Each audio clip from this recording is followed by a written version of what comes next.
it? That's all we got for today. That's the rundown. What time is it anyway? That's only 37.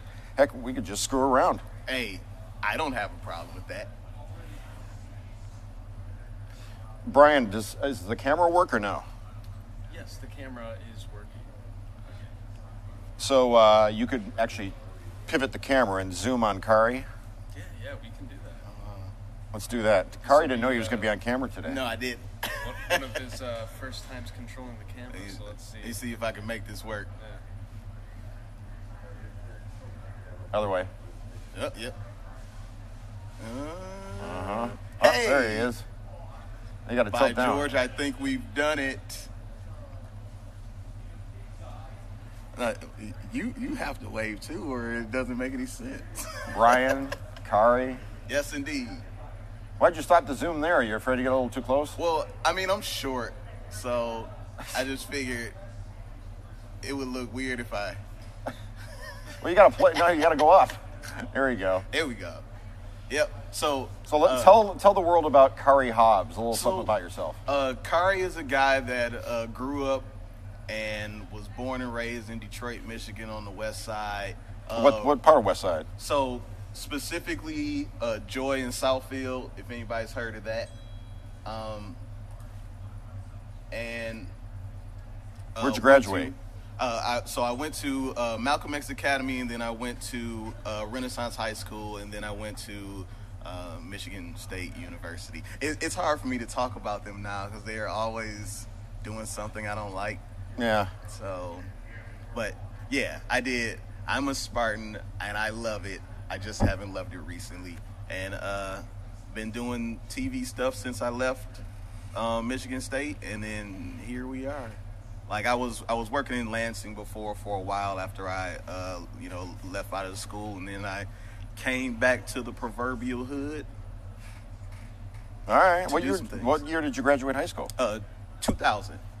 2000. So you're not that old. You're not old as dirt like I am. No, I'm just old as what's not as old as dirt. But you're not a millennial either, are you? Or are you? So I'm one of those people that's on the cusp, where I think they call them Zennials or something like that. You're in between a Gen Xer?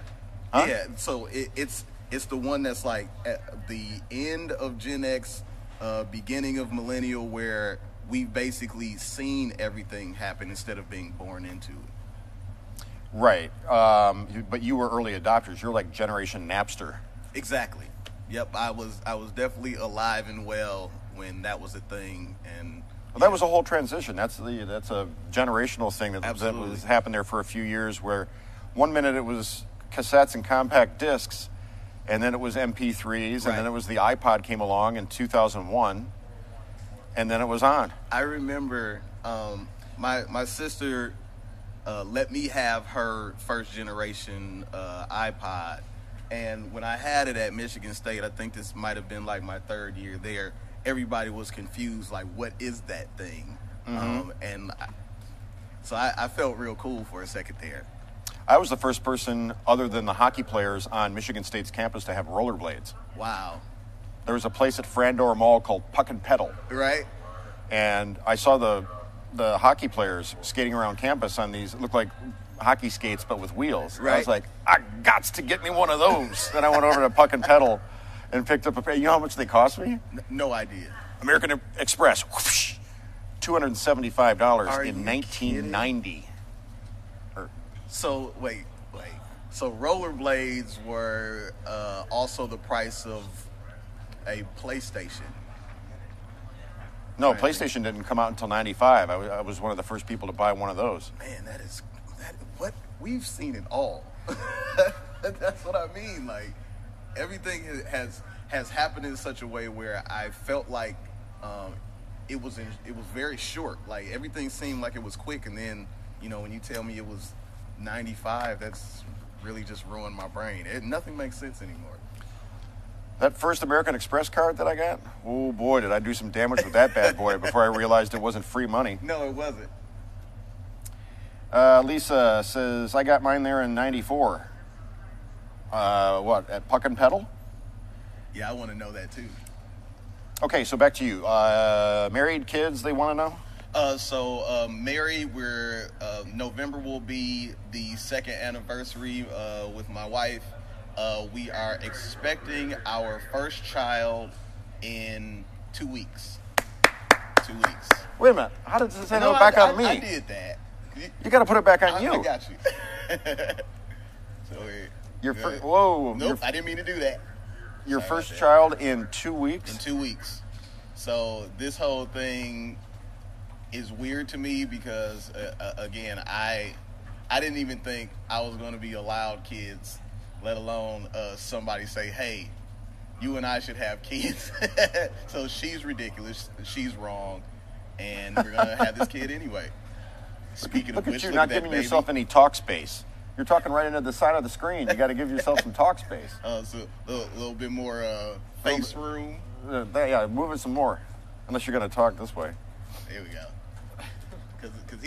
Poor Brian. He's just being held hostage on camera. Brian has to join me. But yeah, so like I'm taking all information from anybody that already has kids to tell me how to not do it wrong. Because just you wait. Your whole world changes. Yeah. I haven't slept in a very long time, and that's before he gets here. So yeah, I can only imagine. 2 weeks. 2 weeks. All right, live it up. I'm going to have to. I'll see like 17 movies. What is your drink of choice, by the way? Water. Water? I'm real boring. Like you don't imbibe the hard stuff or no.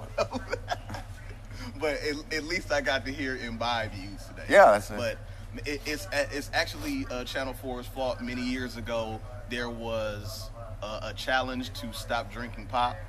So I decided, it was only supposed to be for a week. I just decided to stop drinking it, period. And that's all I was drinking anyway. So it was just water and sparkling water and tea. So, wait, when was the last time you had a beer? 0. I've had none in my life. It's not my thing. All right. Yeah. Things you learn about coworkers. That's true. This has been Get to Know Khary. Yeah, that's what I'm here for. And you're a